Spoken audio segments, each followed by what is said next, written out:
Assam direct ৰিক্ৰুটমেণ্টৰ ২৬,০০০ পদৰ যিবোৰ আপোনালোকৰ এক্সাম হৈ গৈছে গেট 3 আৰু গেট 4ৰ য'ত নেকি আপোনালোকৰ কাট অফ মাৰ্কৰ বিষয়ে এইটো কোনো ধৰণৰ অফিচিয়েল আপডেট নহয় আজিলৈকে যিবোৰ এক্সাম হৈ গৈছে ক'তো আপোনালোকৰ অফিচিয়েল ভাৱে কাট অফ মাৰ্ক দিয়া নাই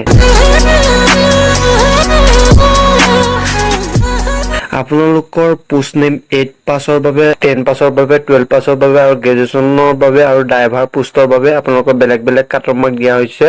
আপোনাৰ কাষ্ট ওয়াইজতো আপোনালোকৰ ইয়াত কাট অফ মাৰ্ক দিয়া হৈছে আৰু মেল ফিমেলৰ ওয়াইজতো আপোনালোকৰ কাট অফ মাৰ্ক দিয়া দেখা যায় এক্সামবোৰত যদিহে আপোনালোকে গেট 4 8 পাছৰ বাবে আপোনালোকে এপ্লাই কৰিছিল তেওঁলোক যদি জেনেৰেল কেণ্ডিডেট হয় তেতিয়াহলে 55 ৰ পৰা 60 ৰ ভিতৰত আপোনালোকৰ কাট অফ মাৰ্ক যোৱা সম্ভাৱনা আছে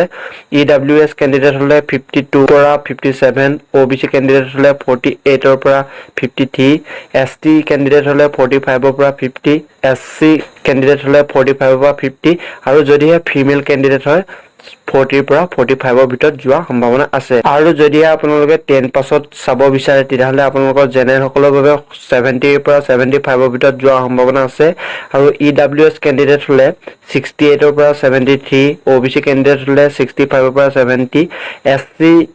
কেণ্ডিডেট হলে 60 ৰ পৰা 65 আৰু তেনেদৰে এসটি কেণ্ডিডেট হলে 60 ৰ পৰা 65 যোৱা সম্ভাৱনা আছে যদিহে আপোনালোকে ফিমেল কেণ্ডিডেট হয় 60 ৰ পৰা 65 যোৱা সম্ভাৱনা আছে যদি আপোনালোকে 12 পাছৰ পদসমূহত আপোনালোক যদিহে জেনেৰেল কেণ্ডিডেট হয় 75 ৰ পৰা 80 ইডব্লিউএছ কেণ্ডিডেট হলে 72 ৰ পৰা 77 ওবিসি কেণ্ডিডেট হলে 70 ৰ পৰা 75 এসটি কেণ্ডিডেট হলে 65 ৰ পৰা 70 আৰু এসসি কেণ্ডিডেট হলে 65 ৰ পৰা 70 যোৱা সম্ভাৱনা আছে আৰু যদিহে আপোনালোকে ফিমেল কেণ্ডিডেট হয় তেতিয়া 65 ৰ পৰা 70 যোৱা সম্ভাৱনা আছে আৰু আপোনালোকৰ ইয়াত গ্ৰেজুৱেচন পাছ অৰ্থাৎ থাৰ্ড গ্ৰেডৰ আপোনালোকে যিবোৰ পদৰ এক্সাম দিছিল হেবোৰত আপোনালোকৰ জেনেৰেল কেণ্ডিডেট হলে 70 ৰ পৰা 75 যোৱা সম্ভাৱনা আছে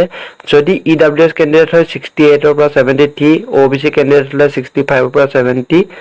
এসটি কেণ্ডিডেট হলে 60 ৰ পৰা 65 এসসি কেণ্ডিডেট হলে 60 ৰ পৰা 65 আৰু যদিহে ফিমেল কেণ্ডিডেট হয় তেতিয়াহলে আপোনালোকৰ 60 ৰ পৰা 70 যোৱা সম্ভাৱনা আছে যদি আপোনালোক ড্ৰাইভাৰ পদৰ বাবে এপ্লাই কৰিছে তেতিয়া আপোনালোক জেনেৰেল কেণ্ডিডেট হলে 65 ৰ পৰা 70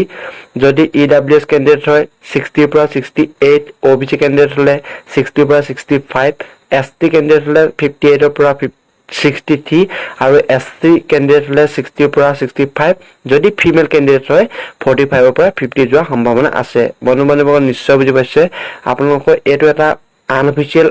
কাট অফ মাৰ্কৰ লিষ্ট হয় কোনো ধৰণৰ আপোনালোকৰ অফিচিয়েল কাট অফ মাৰ্ক দিয়া নাই কোনো এক্সামতে